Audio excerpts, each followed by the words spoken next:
coach for the New York Jets. Defense. Mm-hmm. You think he's going to forget that overnight? It may take a while to rebuild something, but between Ken Norton, who played defense, that went to Super Bowls and won, and Pete Carroll, they know how to create a defense.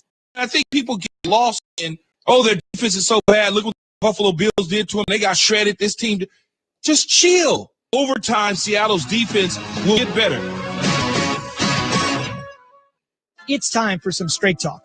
Look, we all drop our phones. It happens. You fumble it, crack it, splash it. Well, Straight Talk Wireless now offers this new Platinum Unlimited plan that includes phone protection. Just $65 a month for unlimited talk, text, and data, plus 20 gigs of hotspot, 100 gigs of cloud storage, and more. All on the best network. Straight Talk Wireless, no contract, no compromise. See Mobile Protect terms and conditions at Asurion.com/Straight Talk. Limitations and exclusions apply. The holidays and driving go hand in hand, but cold weather and batteries don't. Make sure your vehicle's battery is winter ready with free testing at Advance Auto Parts. If it needs to be replaced, we have Die-Hard batteries that are reliable, durable, and powerful enough to get you through every road trip. Plus, we'll even install it free with purchase. No appointment necessary.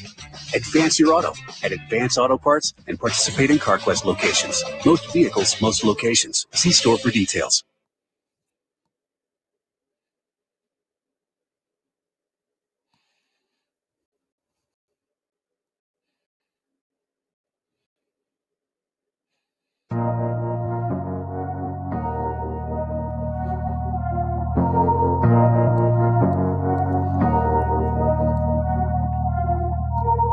All my life, been grinding all my life. Sacrifice, hustle paid the price.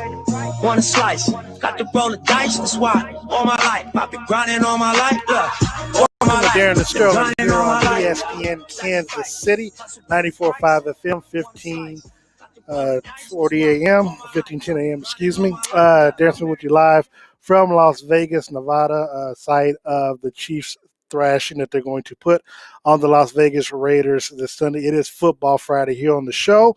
It is Red Friday, obviously, in Kansas City. Red Friday here in Las Vegas as well. With me on the phone line, the vacationing. So we got two people vacationing right now.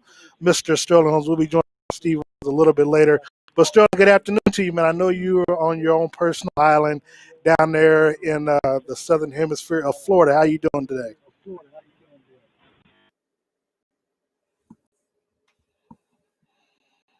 Sterling, are you with me? Looks like I've lost my connection.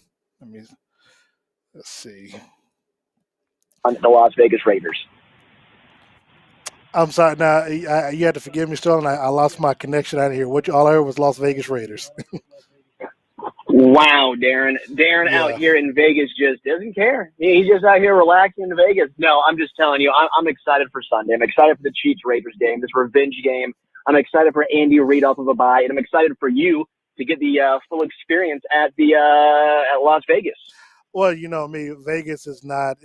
I'm not foreign to Vegas, so this is one of my home away from homes when it comes to putting Vegas money is your out here. vacation spot.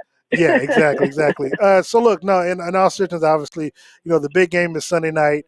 We'll have all the post game coverage either social media or on Sports Radio 810 WHB following the conclusion of Sunday night's action between the Chiefs and the Raiders. Look, the local time here is 2 hours behind, so kickoff will begin at 5:20 in the afternoon, early evening, of course, 7:20 back in Kansas City. So, and give me your outlook on this game. I know right now there are a lot of questions as we enter Sunday's game with the Las Vegas on the defensive side of the ball.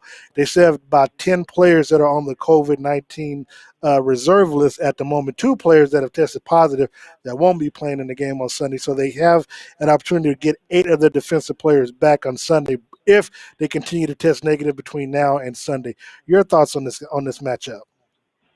Yeah, for the Raiders, that's not great. That's not ideal for them. I will say good news for Kansas City. Mitchell Schwartz, Eric Fisher, they were cleared to come back from the COVID list, although Mitchell Schwartz still is a little hampered by that back injury, but it's still good to see them getting back at least into the fold. If you're Kansas City, this is actually fun. It's been a long time since Kansas City and the Raiders have had that quote-unquote rival because you know why? Kansas City was dominating and rolling for so long, it was tough to even call it a rivalry. It's almost fun that the Raiders won the first game, because you know why? It makes Kansas City, the fans, the players, just even that much more excited, gives them something even more to look forward to. And, I mean, if you're Patrick Mahomes, you're playing your way into the MVP race, and this game right here could be the one skyrocket you to cement yourself in the lead. Well, I want to hold off on that MVP talk because we're going to get to that in just a second as it relates to Russell Wilson and what he did last night. But I will say this. Look, I think – for me, a loss was never good. Obviously, messing up my 19-0 prediction. However, what it does do though, it does refocus Kansas City. Maybe they were taking the winning for granted. They had won 13 games in a row, including the games from last year leading up to the Super Bowl, and then the first 4 games of the season. So perhaps they could have gotten a little complacent, and it kind of refocused. And then not only that, I think the bye week came at a good time, seeing how they played against the Carolina Panthers as well. They had barely won the game after trailing for so long in that game. They won 33-31. I think with the way the season has gone, with the COVID and how everything has been falling into place for them right now, I think the bye week came at a great time. Gives them a chance to refocus. Now, obviously, I think we probably made much more about the victory lap with the bus around the stadium than probably needs to be. But if that's what it takes to get this team refocused and energized, to take on your dreaded rival in the Las Vegas Raiders, so be it.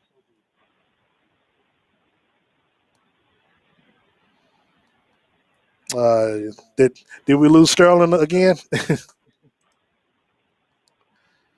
Looks like we did. I will give him a call back. All right. Well, okay. See, now we had, but anyway, if you're out in Las Vegas, or even if you're in Kansas City and you want to give us a call, you can do so at 913-491-8255. That's 913-491-8255. Now, look, again, as I mentioned before, the Raiders, they have like 11 players that are on the COVID-19 list, and a list of them we do seem to have. Let's see. Now, you got them. Okay, Sterling, you back on? Yeah, I'm right here. Can you hear me? Yeah, I can hear you now. I'm going to need you to get as rich as you are, I need you to get your Wi-Fi together down there, man. But I don't have any Wi-Fi down here, my guy. That's the whole problem. But as we were saying before you had fell off, I was talking about how the Chiefs should not have to use the victory lap that the Raiders took around the stadium to get them excited or to get them up for this Sunday's game again. They were undefeated. The loss came when it came. They might have been complacent, but then of course the bye week where they almost lost again to the Carolina Panthers, and they won 33-31. I don't think it could have came at a much better time. They might have been a little fried in the head, might have been a little fried mentally as well as physically. I think now, as we talk about Andy Reid 18-3 coming off a bye, I think this is going to be the time where the Chiefs will show the Raiders, show the NFL what they're all about. You talked about Patrick Mahomes and the MVP. I think he's already in the forefront based off of Russell Wilson's last 3 games prior to last night's game. So I think all he needs to do is continue to play well, continue to win, don't have any turnovers, and he will continue to be the front runner coming out of Sunday night's game. Well, Darren, to me, I don't even Chiefs needed any more motivation. This is the same team that I think was against Houston Texans week 1. They gave up a garbage time touchdown, and Tyrann Mathieu was yelling at the rest of the defense to step it up. I mean, this team does not need extra motivation. They find ways to motivate themselves. So this should add culminate to what already this intense team is. My prediction going into this game, 42 Kansas City, 24 Las Vegas Raiders. I truly believe, though, that Patrick Mahomes is going to have a monster game. I truly believe it, and I think the secondary that Kansas City has is going to come out and play a lot better. They got beat over the top by Derek Carr, which that was not the first time in Derek Carr's career he went over the top to beat Kansas City. I think a lot more physical. As a whole, this is just fun for me. What was this, week 10, week 11, and there's a game in Kansas, or a game that Kansas is playing, and it almost feels and has the atmosphere of a playoff game. Sterling, we're also joined by Steve Walls, host of the W, who makes his Elvis Presley entrance into the show. Steve, look, we were sitting there talking. We were sitting there talking about the Chiefs Raiders and the fact that perhaps some in the media, maybe us, have taken this whole victory lap thing, made it more than what it needs to be. But you were on the Zoom call today with Andy Reid and Le'Veon Bell, and I don't know who else was on there. But what was your takeaway from that? Yeah, just being on the call, I think the Chiefs are ready to go. I think, and there was a question asked to Andy just about the Raiders. I believe it's their defensive line. And all the different COVID protocols and things like that, because the Chiefs also had a couple of their offensive linemen. They were under COVID protocol earlier this week. And so I think that was a little bit of nerve-wracking. You kind of hear it in Andy's voice when he talked about it. But I think they're going to be ready to go. They understand the significance of this game. The Chiefs haven't lost to the Raiders in a few years. Right. So I think from the top down, they all understand that this is a rivalry game. But yet and still, members of the media, they put a little bit too much on it. It's just the Raiders. Right. It's not like this is a Super Bowl game. And so I think, they're ready to play. So, Sean, I want to ask you, we get Sammy Watkins return. He returned to practice and looks like he's going to be playing in Sunday's game. What's that mean for Patrick Mahomes? I know stat-wise he seems to play better with Sammy in the ball game, but it seems that we can't always get Sammy to play in a ball game because he's always injured. So, to me, it doesn't necessarily matter what Sammy's stats are. He just finds ways to make impacts in big games. He just does. Whether it's his blocking, whether it's using him as a decoy, Sammy Watkins, it's weird. It almost doesn't make any sense. It's like Alcides Escobar for the Royals when you put him at the top of the lineup. The Royals won. When Sammy Watkins is in this Chiefs lineup, the Chiefs seem to win and the offense seems to roll. I don't know exactly what all he does that makes it happen, but he seems to have that it factor. So having him back would be huge, especially with the question marks surrounding McCole Hardman. But to be honest with you, I think it's going to come down to the Travis Kelce and Patrick Mahomes connection. Yeah. Travis Kelce has been on a historic tear to start this season. He's doing everything that he possibly can to break Tony Gonzalez's record. And I just think this just is going to take him to the next step this game against the Raiders. Steve, I'm curious. To me, and I know he was on the Zoom call yesterday. I was in the air, but if we don't hear Tyrann Mathieu's name called Sunday night a few times, I think that might pose a problem for the Chiefs defensively. The Raiders, to their credit, they have one of the best offensive line, if not the best offensive line now in the entire NFL. When you look at their offense, minus the quarterback play, if you look in the mirror, you could see the Raiders' offense mirroring the Kansas City Chiefs. They have a bell cow running back in Josh Jacobs. He has a decent backup in Devontae Booker. They have a tight end that even Travis Kelce has said is one of the best in the game now, in Darren Waller. You have your speed guy like a Tyreek Hill with the Henry Ruggs, who runs just as fast, if not faster than Tyreek. And then, of course, you have your Sammy Watkins to the team, Nelson Aguilar as well. When you look at this offense, defensively, if you're the Kansas City Chiefs and Steve Spagnuolo, especially after giving up 40 points a game, what adjustments are you making for Sunday night's matchup? First of all, I asked Steve Spagnuolo on Thursday when he spoke to media about the fact that Derek Carr in his media press conference earlier this week says that if he's needing to go into a shootout with Patrick Mahomes, he's very comfortable with doing that. Now, asking Steve Spagnuolo that, and I said, well, does that change up anything for you? And it took him a minute, but then he answered the question and said, no, not really. We're going to continue to do what we do. However, when you hear Tyrann Mathieu talk about Derek Carr got a little bit too comfortable, I think it's going to start up with the guys up front. I think with Frank Clark and Chris Jones, those guys are going to have to get after Derek Carr. They're going to have to flush him out of the pocket and make him throw on the run. And that's not where he's great at, like a Patrick Mahomes. But, that's what they're going to have to do. If they're able to get their hands on Derek Carr and get in his face and make him throw off-balance throws, I think they'll be very successful in this game. And I really don't feel like, even if you don't hear Tyrann Mathieu's name being called that much, as long as they're getting after him up front, that's where it's going to start. Raiders and Chiefs, of course, 7:20 kickoff time, Kansas City time on NBC. Last time these two teams played again, Raiders won 40-32 over Kansas City. This is the first loss in Patrick's career where he lost the game by more than a touchdown, more than 7 points. And this is, of course, everybody talks about revenge factor. Steve Sterling mentioned before you were on about, Mahomes playing himself back into maybe the forefront of the MVP race. Now he's 25-1, 25 touchdowns and 1 interception. We saw what Russell Wilson did last night. What does Patrick Mahomes need to do in Sunday's game if he is to stay, of course, to me, in my opinion, at the head of the pack? Just be Patrick Mahomes. I mean, with him, when he's the type of guy, and Andy Reid said it, that he's not going to have to think about, all those numbers and things like that. In the back of his mind, I really think he does. But in reality, I don't think he goes out there saying, all right, well, I need to do this to continue to be in the MVP race. I think the Chiefs are going to come out there and you're going to get a heavy dose of Le'Veon Bell. And once the Raiders try to figure that out, they're going to go to the air. And this is going to be one of those games you're like, geez, how can these guys ever lose again? It's going to be one of those well-rounded ball games, but then Patrick Mahomes is going to come out there and air it out as well. So I would say Mahomes, he'll have somewhere between 250 and 300 yards, and Le'Veon Bell is going to put in work on the ground. Nice. Now, Sterling, I know, look, I know you love the Chiefs offense, and I know you talked about the relationship between Travis and Mahomes is going to be key in this game.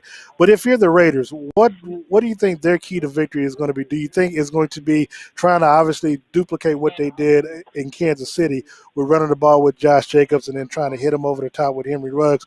Or do you think that they're going to have to rely on the run game, try to keep Patrick on the sideline as much as possible, especially if they're going to be lacking a lot of defensive starters? No, it's going to have to be Derek Carr doing what he did in the first matchup, which is going over the top. You cannot beat Kansas City running the ball like that. We've seen it time and time again. Teams try, but at the end of the day, what's going to happen? Patrick Mahomes gets the ball back. You can't beat the Kansas City Chiefs running the football. You have to beat them over the top, which is what the Raiders did in the first game. They put up, 40 points? I mean, that's what you have to do to beat this Kansas City Chiefs team. You got to go over the top. Nelson Aguilar, I can't believe you compared him to Sammy Watkins. That one hurts a little bit. But Nelson Aguilar he's seemingly had a couple of good games this year. He seemed to be better in this Raiders offense. He's made I would probably say maybe five deep catches that I've noticed this year that I'm like, wow, he seems much improved. Hunter Renfrow, he can get out there. And then like you said, Ruggs. They have a very fast and deep ball threat in all of these guys. That's what Derek Carr's going to have to do. And I agree with Steve. If Frank Clark, Chris Jones, if this D-line can get pressure and make Derek Carr uncomfortable and move outside of the pocket, it's going to be extremely tough for the Raiders to go deep and put up points. So I'm expecting Spags to drop a lot of different style of blitzes. And to be honest with you, I'm almost looking forward to seeing what he draws up and seeing what his defensive line brings. No, I'm with you on that. Look, anything Steve Spagnuolo, not Steve Walsh, designs for this game. Yeah, come on, man. It's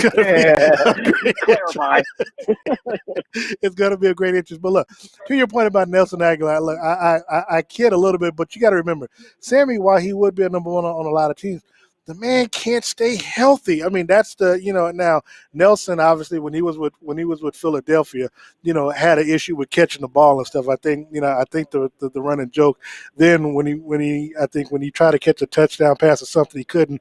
And then a guy talked about catching a baby out of a fallen window or something to that effect. Nelson has played much better with the Raiders since he left Philadelphia, and he's looking for his third game in a row where he gets a touchdown catch against Kansas City. So he has had some success playing against Kansas City, some individual statistical success. All that being said, Sterling, I didn't catch your score. I think I heard 24 points for the Raiders, but the question that someone asked online is, do the Chiefs cover their -7 spread? So I said yes. I said Chiefs 42, Raiders 24. I think the Kansas City offense really is going to come out. I think we will see Andy Reid do some plays we've not seen before. This is not only a revenge game, but Andy Reid off of a bye. He is unbelievable off of a bye. When you give him time to draw stuff up, he goes in the depth of his notebook and pulls stuff out. So I really like the Chiefs covering this game. Steve, to that point, I do want to ask, look, we haven't really talked about coaching. I know we talked about the success Andy Reid has had following the bye, but we got to give John Gruden credit. I mean, he has drafted well enough to obviously compete with Kansas City now, but he's won a Super Bowl. He's a smart coach. Are we underestimating what John Gruden can put together in Sunday's game? All things being equal, even with the players that he has on the COVID list, can he draw up a game plan that can knock off Kansas City for the first time? Sweeping Kansas City for the first time in ages. I don't think he can. I mean, it's one of those things, fool me once, right? Andy Reid, like Sterling was saying, after a bye week, I mean, he's incredible. He even talked about watching some tape from 1950s, some tape from the 1950s earlier this week. And so when you get time to where he's able to sit in the lab and actually dissect some film that you've never seen before, I know I have seen the film really going through it from the 1950s. Andy is the type of guy that can do that, man. And it's just the outlook for the game. I know you talked about Sammy Watkins not being able to stay healthy. One of those was earlier this year, if you remember, it was a concussion injury. And it was a cheap shot at that. So that really wasn't his fault on this season. But I think Sammy's going to come out and have a good game as well. But if you had to ask me, do I think that John Gruden can outcoach Andy Reid in this game? I would say definitely not. Andy is just that mastermind to be able to draw some stuff up. You'll have plenty of coaches in the NFL trying to gimmick and copycat what he's drawn up, and we've seen that already this year. And John Gruden has tried to do it. He goes and gets a fast receiver that's able to stretch the field like Tyreek Hill. He would get a good tight end to be able to mimic Travis Kelce. So everything that the Raiders has done thus far is just trying to mimic what the Chiefs has done. Granted, it's worked for Kansas City, and they've seen that. So it's the smart thing to do. But you got to be able to coach those guys. And I think John Gruden is going to get caught up in the hype. And like Derek Carr said, if I need to, I can keep up with Patrick Mahomes. Come on, man. No, you can't. Patrick has a lot of talent. Like we've talked about before, all those first-round guys on this offense, how many other teams in the NFL can say they have that number of first-round guys on their offensive squad, right?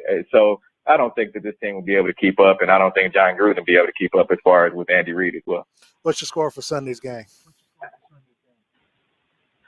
I would say the Chiefs are going to put up at least 40. If Andy Reid gets a chance, he's going to try to run up the score. I mean, all this taking a victory lap around the stadium, Andy Reid's taking note. He won't tell the media, but he's definitely taking note. And all those guys that are backing Andy, meaning the players and assistant coaches, they're taking note, especially Eric Bieniemy as well. So I would say 40-17, man. I think they're going to run up the score, and it's going to happen quickly too. You know what? This is the first time I think we are all in agreement. I got the Chiefs with putting up a 40-plus pointer on the Raiders.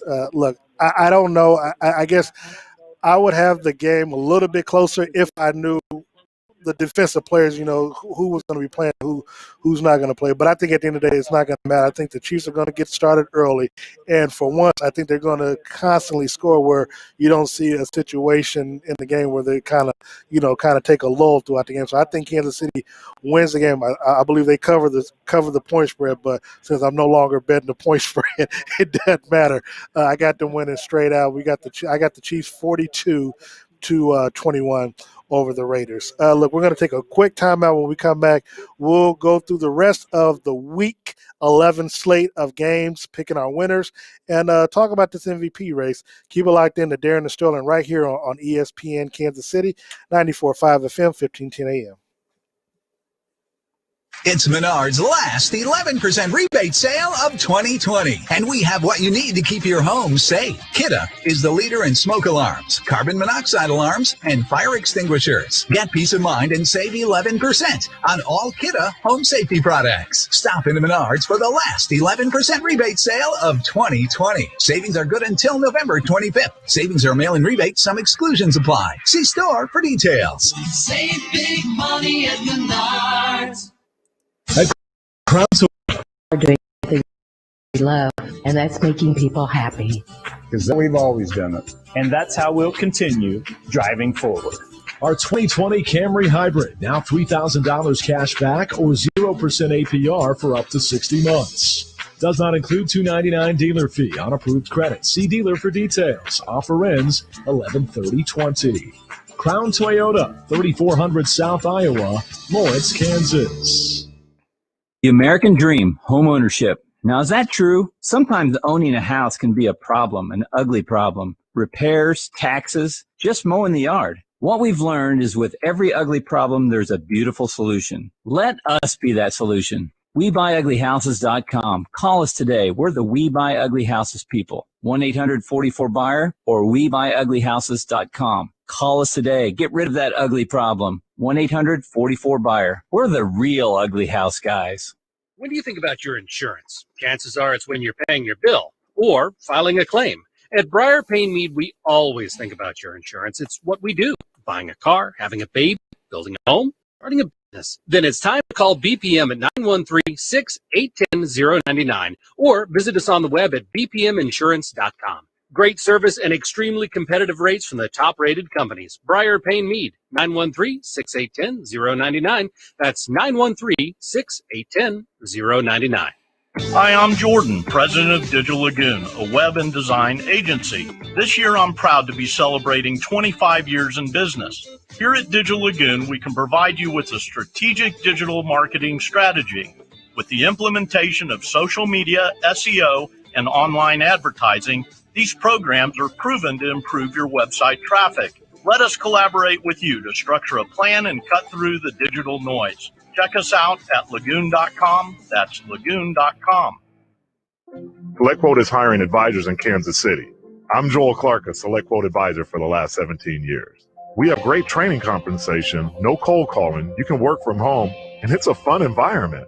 Some of our SelectQuote top earners have had no sales experience and have made over $200,000 annually. Openings are limited and are going fast. So give us a call at 1-833-HIRING-1. That is 1-833-447-4641. Or check us out online at SelectQuoteCareer.com.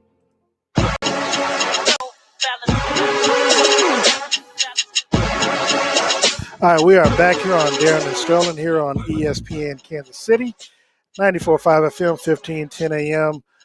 Sterling, of course, Vacation Sterling is on his own private island down in the state of Florida. Steve is back holding down Kansas City. And, of course, I'm a prisoner of the Venetian Hotel right now here in Las Vegas, Nevada for the weekend. Let's look at Sunday's games, gentlemen, if you don't mind. Got the first game up, Philadelphia at Cleveland, Steve. Now, there's been a lot of talk that, this is a game of – now, and I didn't realize this these two quarterbacks, I forgot that Baker Mayfield does not have a contract extension or even his fifth year, that has been accepted yet by the Cleveland Browns. Who wins this game? I'm going Cleveland. I know we went back and forth about this yesterday, but and Myles Garrett is out now, so Myles Garrett is out too. I still think it's going to be Cleveland. Nick Chubb and Kareem Hunt, they're going to let them pound the rock. So it's going to definitely be Cleveland that pulls this out. So I'm definitely interested in hearing your take. I know you used to live in Philadelphia for a few years. I know you got a chance to enjoy the Philadelphia Eagles Super Bowl parade when that happened. Who you got in this game, man? I actually have the Browns in this game, too. Baker Mayfield seems to have turned it on recently. He is playing for that fifth-year contract. He's playing to stay in Cleveland. Ever since OBJ went down, he seemingly has turned it on. I'm with you. Nick Chubb, Kareem Hunt, they're so versatile. They can do so many good things. I'm with the Cleveland Browns this week. They've played pretty, only struggle against the top end elite teams, and they're not playing a top end elite team. So I got Cleveland in this game. You know what? I like Cleveland as well, but the reason why I like Cleveland is more so kind of what you all were alluding to, the running game of Nick Chubb and Kareem Hunt. With those two healthy, when they're in the game, they average about 200 yards rushing. I believe that's number one in the NFL. I think if you're Cleveland and you're that head coach, what you're doing is you're really taking the ball out of Baker Mayfield's hands and you're putting it in the hands of the running backs to alleviate the amount of mistakes that he could potentially make. Obviously, when OBJ was healthy, he was trying to force the ball to him, and that's where obviously a lot of mistakes came out. The game he went down in, he ended up passing for 5 touchdowns, but the following game ended up being a 10-7 victory over the Houston Texans. So I like Cleveland in this game. I believe these two teams combined go under the point total, so we'll be looking forward to that game.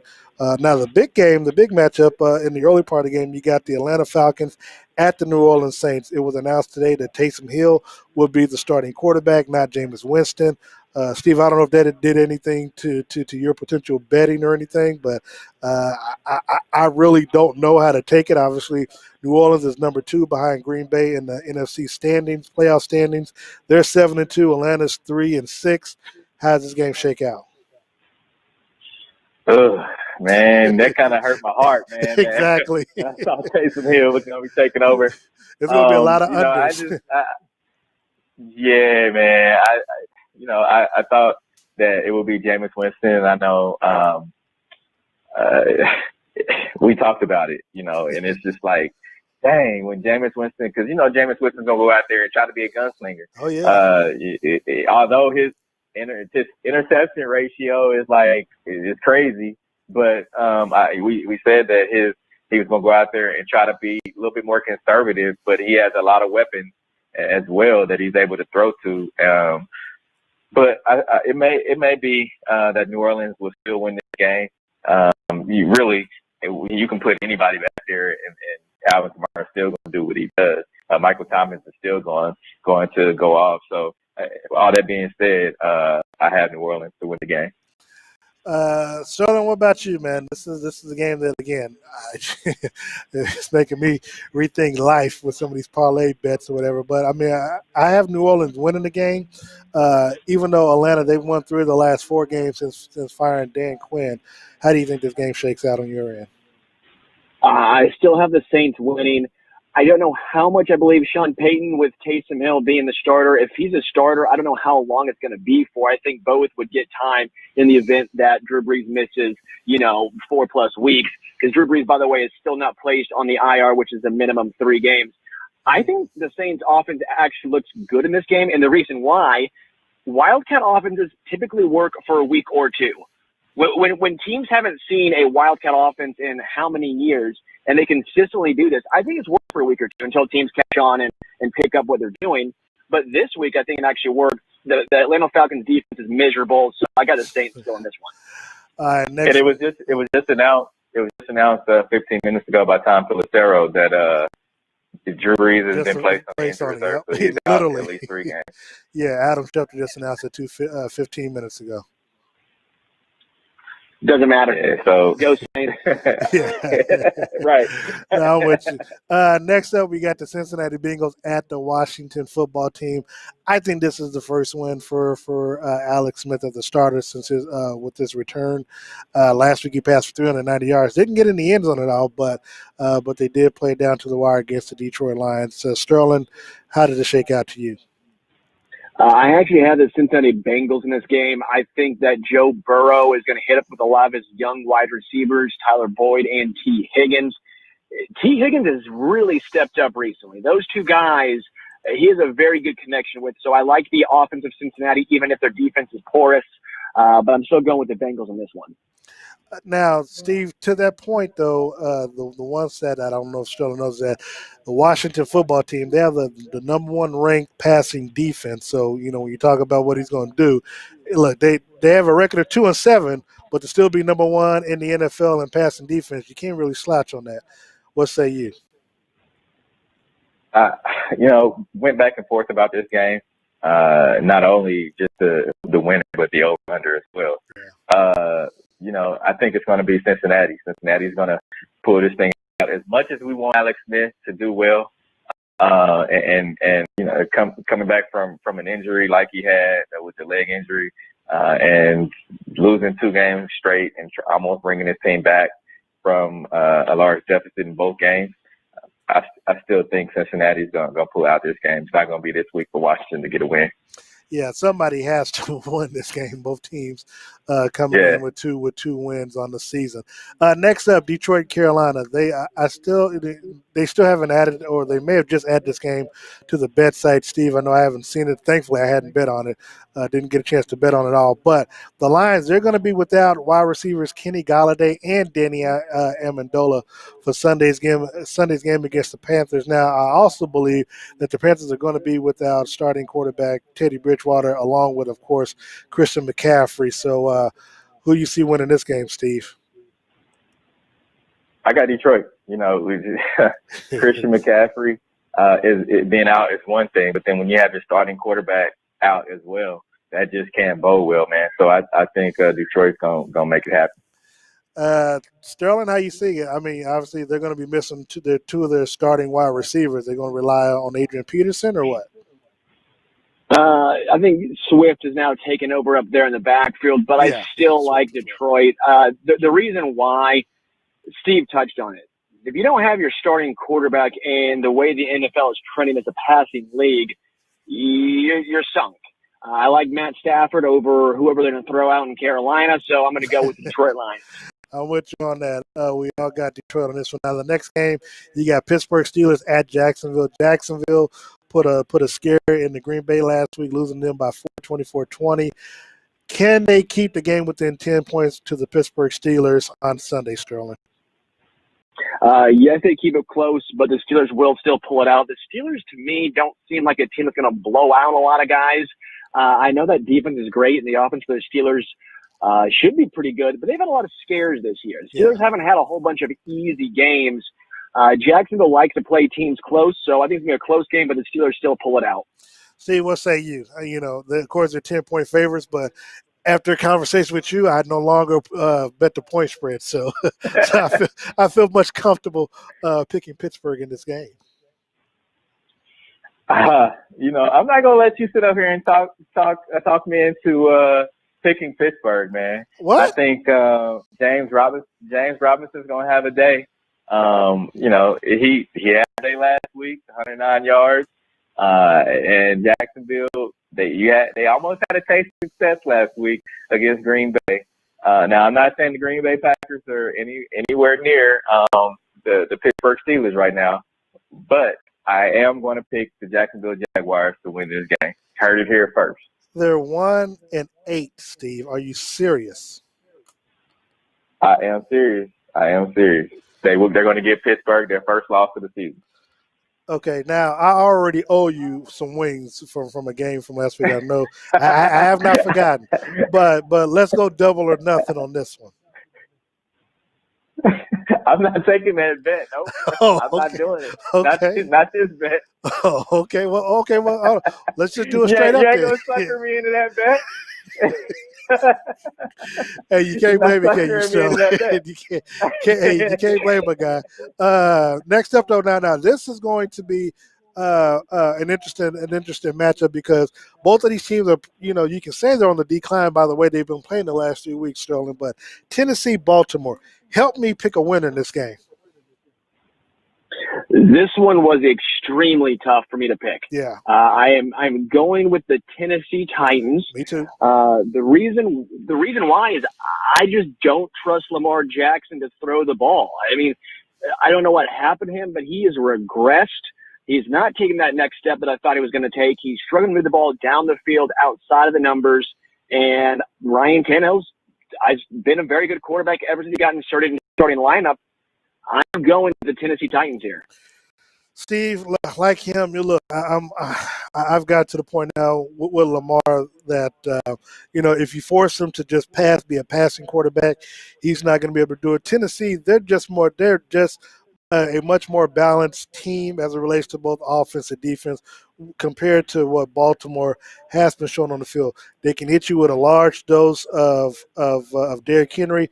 Ryan Tannehill can pass the ball, and he can, he's not going to beat you, but he's also not going to help you lose a game as well. Their defense, Malcolm Butler, has been playing lights out the last few ball games.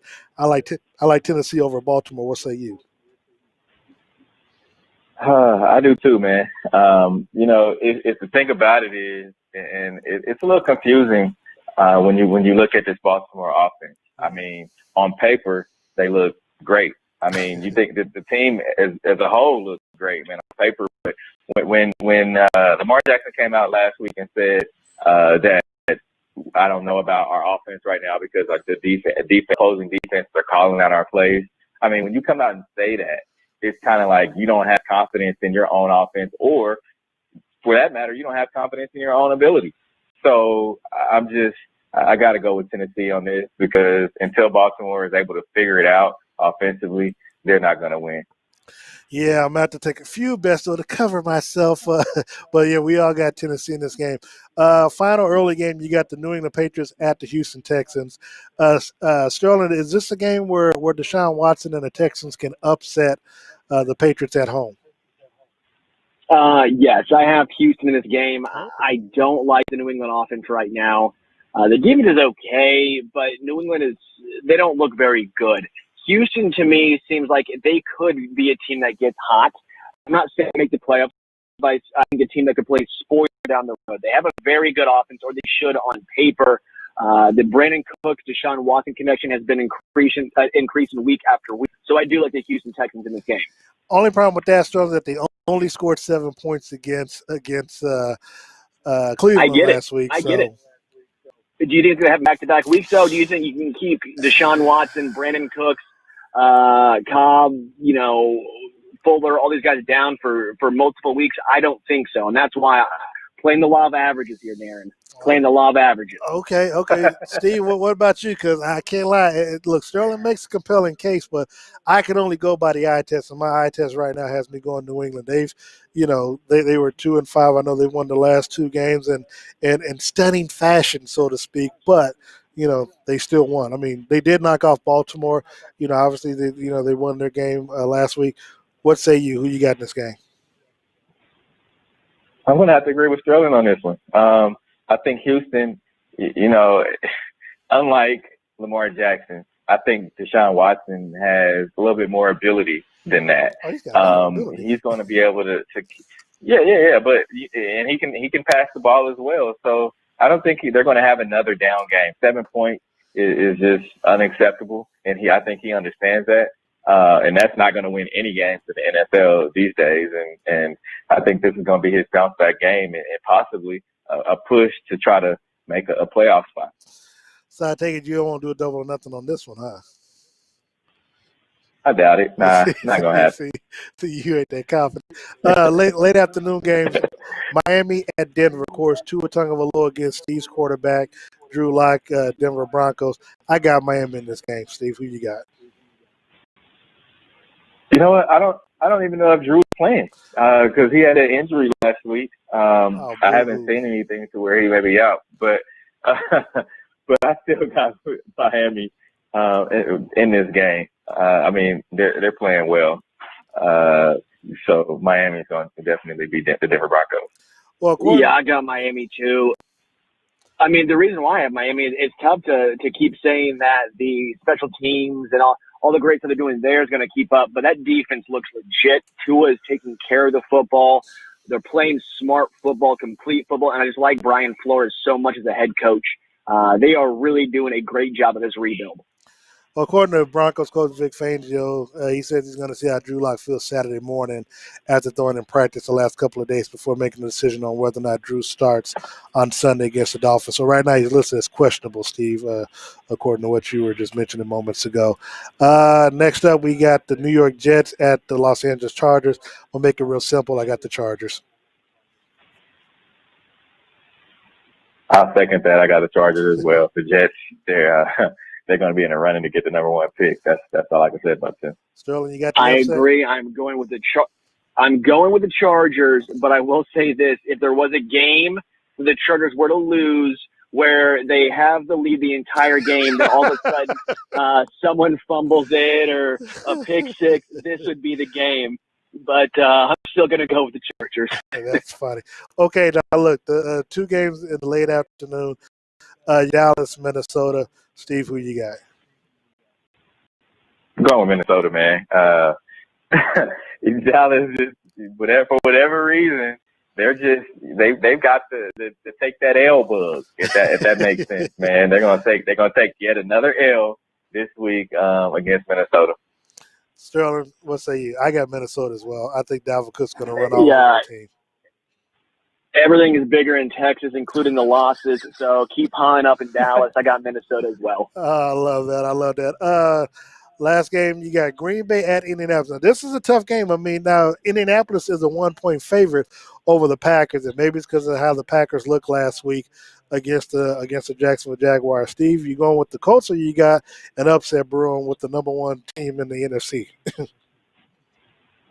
Man, it's a tough one to pick. You know, Green Bay didn't look good last week. Indianapolis, they've been playing okay.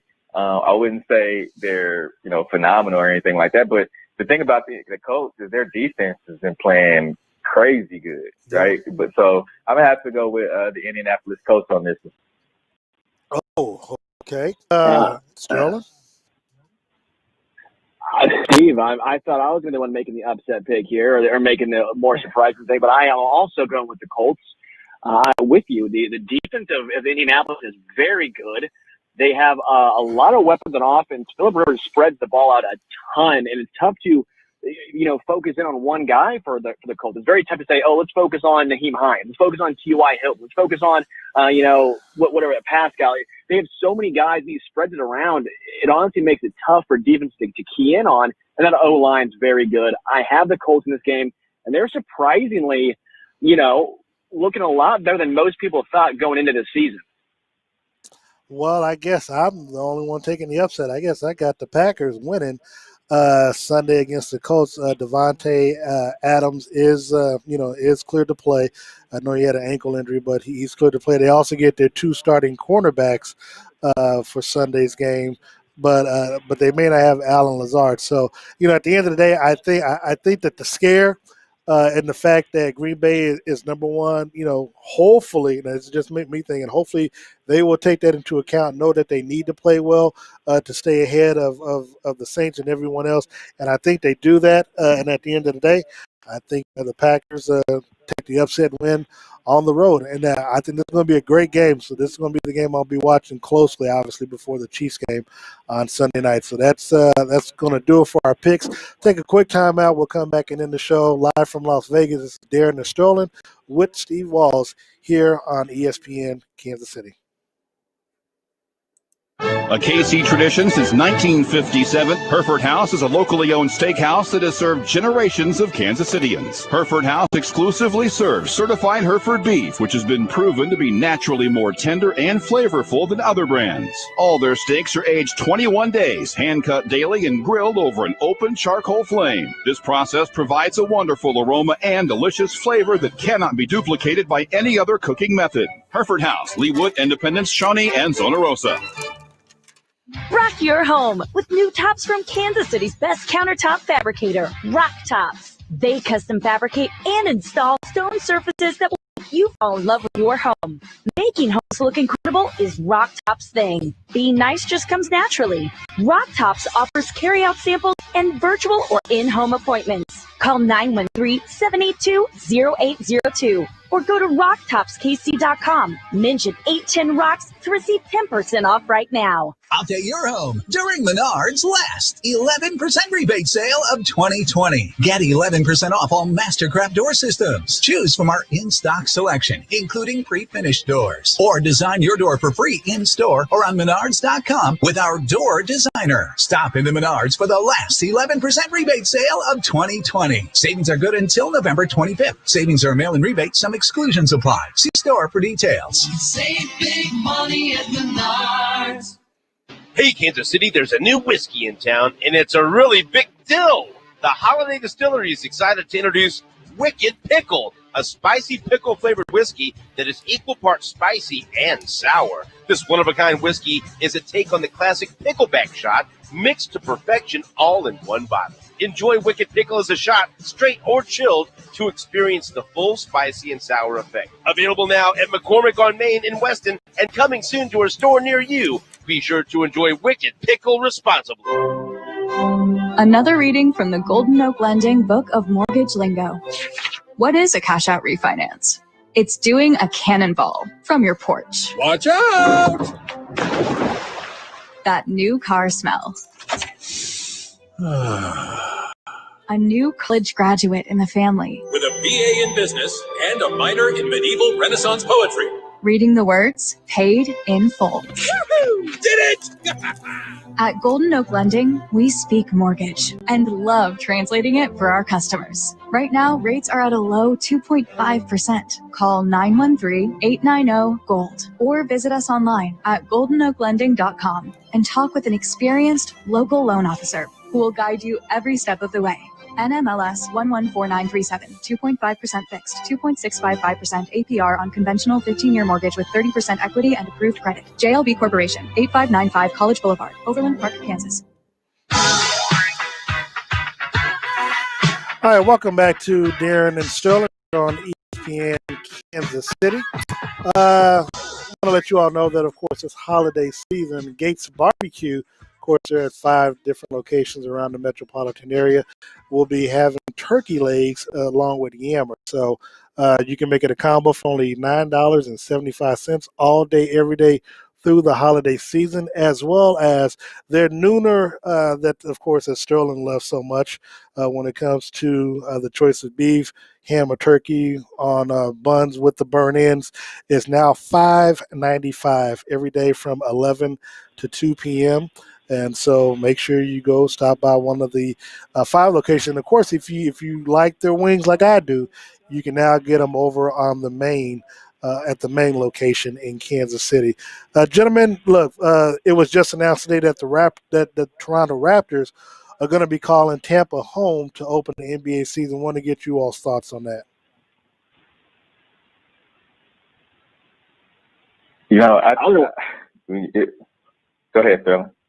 Oh, I was going to let you go first. You go first. Look, we're jamming on the show. I'm going to let you go first. All right, man. You know, when it was announced that they were looking for a home and Kansas City was in the running, I thought for sure, like, hey, Kansas City. I mean,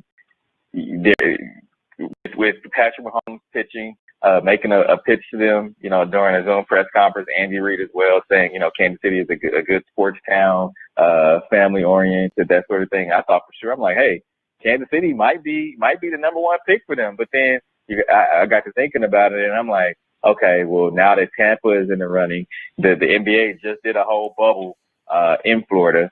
Then you have to think about winter times in Kansas City. I mean, flights coming in, flights going out. That sort of thing. Kansas City is high right now on the COVID-19 list. So all that comes into play when you're thinking about moving an NBA franchise, because it is a business at the end of the day.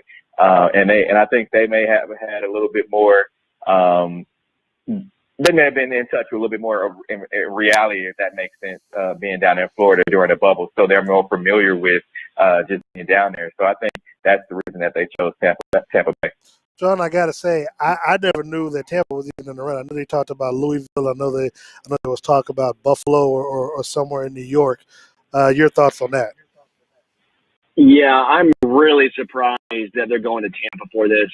I mean, I heard rumors about it, but I was like, no, it made more sense to do Nashville or do Louisville or do Kansas City. Those are the top 3 options for me. I thought it was going to be Louisville, Kansas City, and Nashville.